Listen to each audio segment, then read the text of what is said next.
I'm actually sitting down and like, hanging out and not doing whatever it is that we do as radio people. So, Nice. um, so I'm just gonna sit back and relax. Tell me, Aaron, what's going on? How's life? What's new? Uh, Another day in this flesh prison. Um, Flesh prison. That's a unique word. I don't think I've ever heard our human bodies well, consider. that's one of my favorite expressions when someone asks, "Hey, what's good?" And it's, another day in this flesh prison. Not just hanging. Yeah, it's man, this whole year has been I'm looking down at my calendar and it's December already. Yeah, And it doesn't feel real, right? it still feels like April 2020, to be perfectly honest. Yeah. And I what like I'm like trying to go back in my brain, like been through some shit, we've all seen some stuff. Um but you guys made some new music this in the last couple of months or so. How did that all come together? Did you have to do anything different where like some people are doing it all like Zoom, or you guys like living together? How did it No, happen? we made the entire record over Zoom and Dropbox. For real? Hmm. How did that impact your writing style, you think? I think it was just sort of tantamount to all of us being in a Zoom room instead of lurking over somebody's computer. So I don't think that the ethos didn't change, and neither really did the method. It's just the way that we all got together to sit and collaborate changed. But because of Zoom and Dropbox and technology's kind of catching up, so in a few years we're just not going to see other human beings anymore. It's gonna be this. We're all going to be wearing VR headsets Oh, in the metaverse on Facebook.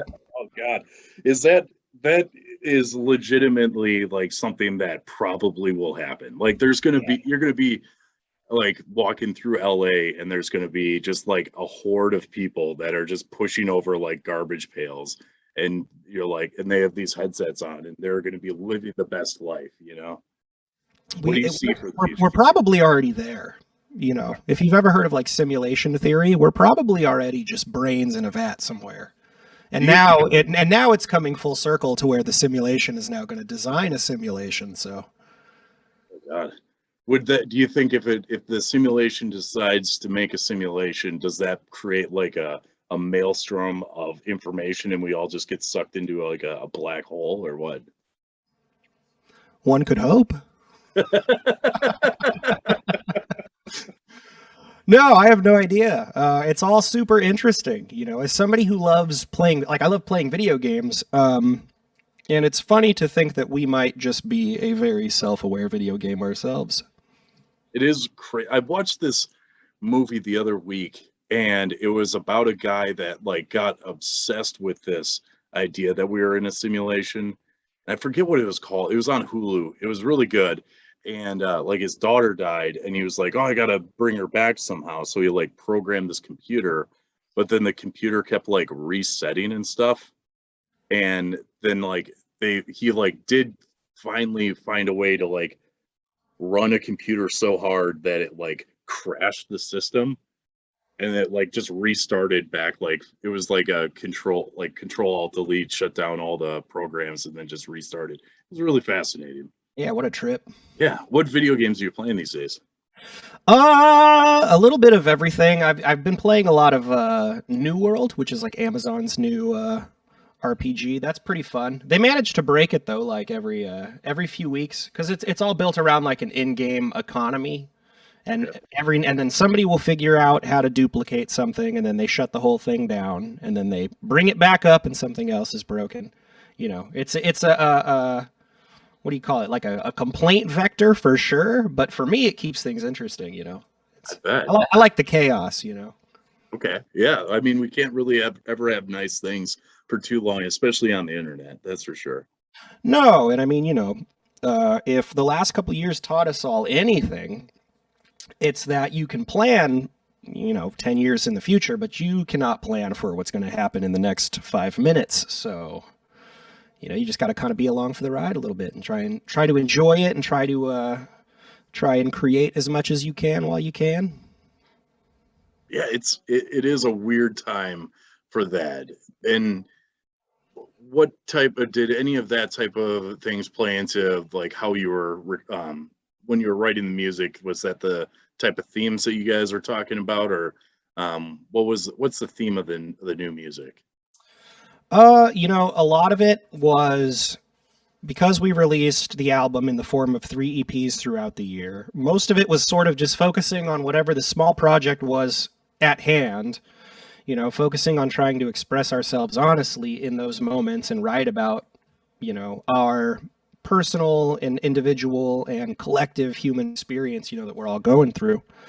I don't really think that the theme sort of revealed itself until the very end, whereas, the record overall is kind of about the very real dichotomy about how the most beautiful aspects of the human experience and some of the hardest and most devastating are always deeply intertwined. To know great love means to know great loss, with the passing of loved ones. To appreciate things in their time period, knowing that nothing is going to last forever. I think as you become older, you become more keenly aware of that. And it's not necessarily like an existential conversation that you have with yourself, but it's more just like the sixth sense that develops that says, I should really enjoy what I'm doing right now because 10 years from now, it might not be there. I might not be there, And I think having a year like the last, well, I guess now it's been almost 2, having years like the last couple, it's sort of a magnifying glass for that sixth sense, if you will. Gotcha. That hits really hard for me. I have personally gone through what feels like a lifetime worth of loss in the last 3 months or so. So I'm sorry to hear that. yeah, We suffered losses in our families. My mother-in-law passed when we were working on the record, and Tino, our drummer, his mom had passed. And it's a very real thing. And I think the more that happens, the more that sort of sense is activated in you. The idea of impermanence, but the idea of creating memories with people. The idea of timelessness as it exists is really based on the fact that nothing truly is timeless. absolutely.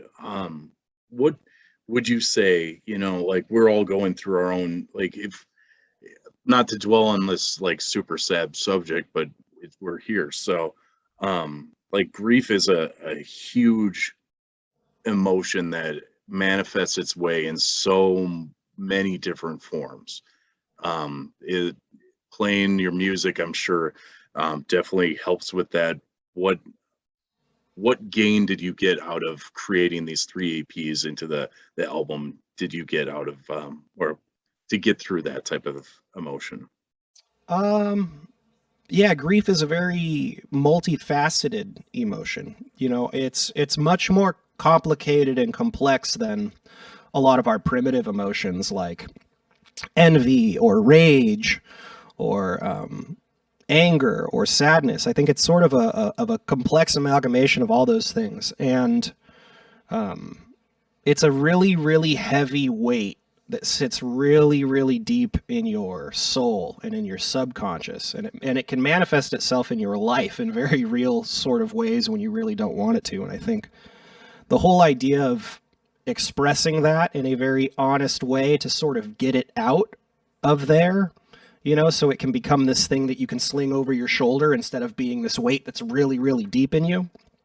It's a very cathartic experience, and as a creator or as a creative or a musician or artist, however you want to put it, I feel like a lot of us end up sort of in these roles in our lives because we find expressing ourselves through music or through art or through sharing it is just more effective than maybe just talking about it. And so I think what ends up happening is the isolation that comes with feeling like your grief is unique only to you, and understanding that you can sort of relate to other people and that other people can relate to you, it makes it feel a little bit less heavy. I don't think it decreases the weight, but I think that there's more people that sort of shoulder that with you, if that makes sense.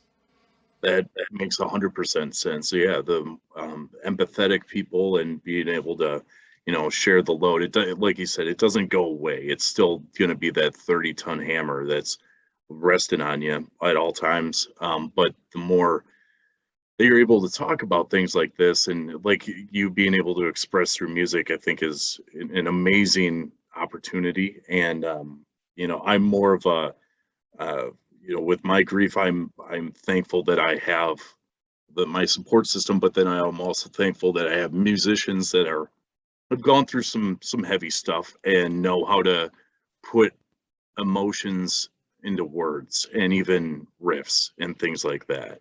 That's always been a draw for heavy music, has been it's emotive, even if it's like hell yeah, like bang our heads and stuff like that. But it's still, there's a beauty in the chaos, I guess you could say.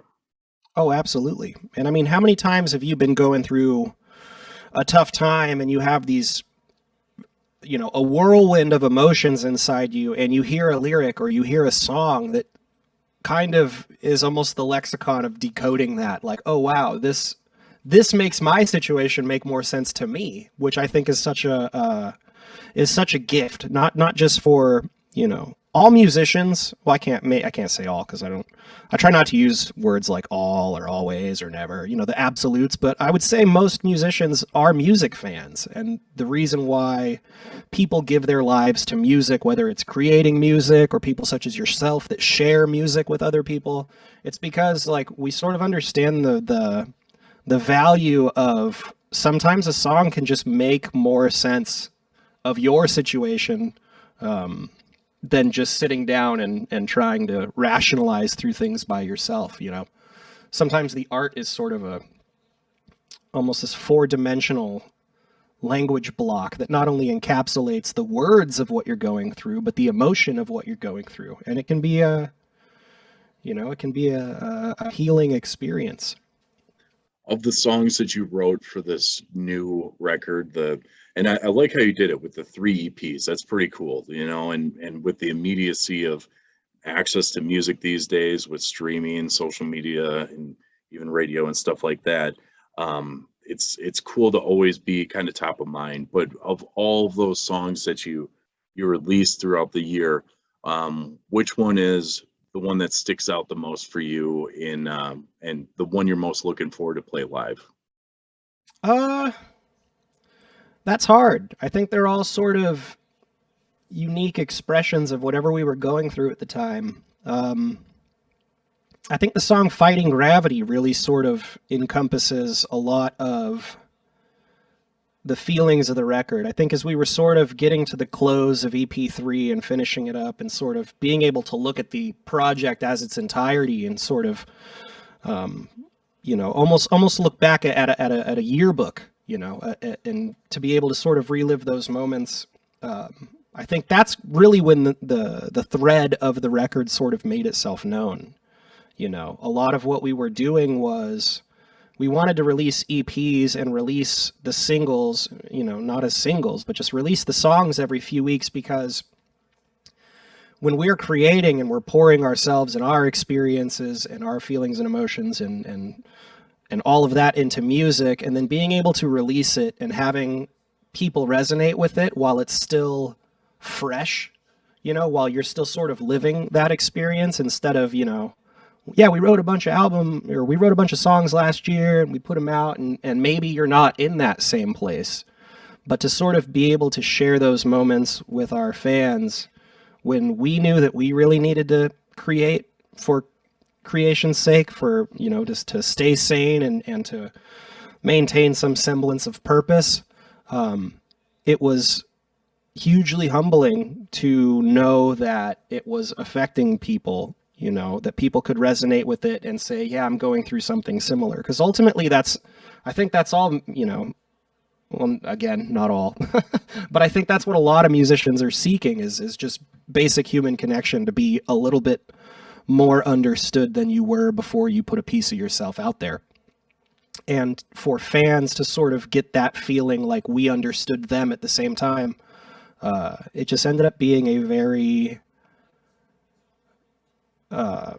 it was just such a rich emotional exchange, you know, of not just ideas, but of lived experiences, of the amount of people that when we released the Bloom EP that said, I lost someone this last year.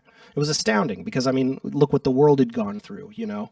And the other thing is recognizing that people have gone through that pain since the beginning of time, you know. Since human beings could record their thoughts and feelings in history, there were expressions of pain, of grief and loss. And, you know, the older you get, the more your own mortality and your own timeline kind of comes into focus, you know. When you're real young and you're in grade school, the thought of 100 years, that happened 100 years ago, and you're like, that's forever. Well, I'm 33 now, so I'm a third of the way I'm a third of the way through my 100 years if I'm, you know, if I get 100 years. And I think it's sort of the importance of time and the importance of permanence is what really creates beauty. It's a deeply beautiful thing and a deeply sad thing, but I think it's something that you become more aware of, and to be able to talk about it makes it a little bit less of an existential dilemma and makes it more of an existential reckoning, you know. I think that's really I don't know why, but you know, just like any song, when you hear a song and it hits you at that right point, this talk right here is like hitting me right at the right time. And I hope that, like, if someone out there is that once we publish this, you know, sees it, I hope it hits them as well, because this is so fascinating to see, like, almost inside your brain, inside your soul of, like, why is music made, you know? Like, Mhm. there's always an emotion, there's always a thought that made someone want to put their fingers on the strings in this part and say the words that they did in the way they did. So I just you know, you got to practice your gratitudes, and I'm gracious that I was able to. I'm grateful that I was able to be a part of this conversation today. Yeah. And And likewise, thank you for, you know, for supporting the band and for spinning the songs and for bringing music to people, you know. I think a lot of times it can be a thankless job because it's considered cool, and your thanks is that you get to do it, you know. But in reality, it's a really important thing, and I think it's music. A lot of times can say what you want to say or what your soul really wants to say, you know, to get a little esoteric. But it can do that a lot better, I think, than just trying to sit down and rationalize your way through things that I don't know that you can rationalize your way through. The whole idea of calling the album Echo was, you know, I was kind of just sitting thinking about how all of our life experiences, you know, they're sort of echoes of the human experience that has been going on as long as time itself. You know, I'm really fascinated by history. I watch a lot of documentaries, and it's always a trip when they pull out a cup, and it's just something small like a cup, but it's like a human being 3,000 years ago was drinking out of a cup, and they held it in their hand the same way I do, and it makes you it makes you feel a little bit less alone in this gigantic universe, to know that while our lives are unique and our experiences are unique, the human experience in totality, the stuff that we think is too heavy to relate to anybody else, is really like some of the most relatable. And I think it felt appropriate at the time to sort of dive into that, because those aren't easy conversations to have with yourself. You know what I mean? It's not really an easy thing to sort of sit and think about, but I feel like a lot of people do. And I feel like when you can sort of have those moments and have that connection with people, that's kind of what makes the world a better and more livable place, you know? that's beautiful. Thank you so much. I don't want to take up any more of your time today, but we're very much excited to see you guys out on the road, and making that big loud music that it's got a lot of emotion behind it. So Yeah, appreciate your time today, and I we'll cannot see you wait for soon. that. And thank you again so much for your time. And thanks for supporting the band, and for I don't know, thanks for letting music matter to you. It can just be background noise, but it can really it can be a vessel if you let it, you know. Absolutely. Music is one of the only things that really matters. Absolutely. Thanks again, man. We'll talk to you soon. All right. Yeah, thank you so much. You have a great rest of your day. Okay. You too. Bye.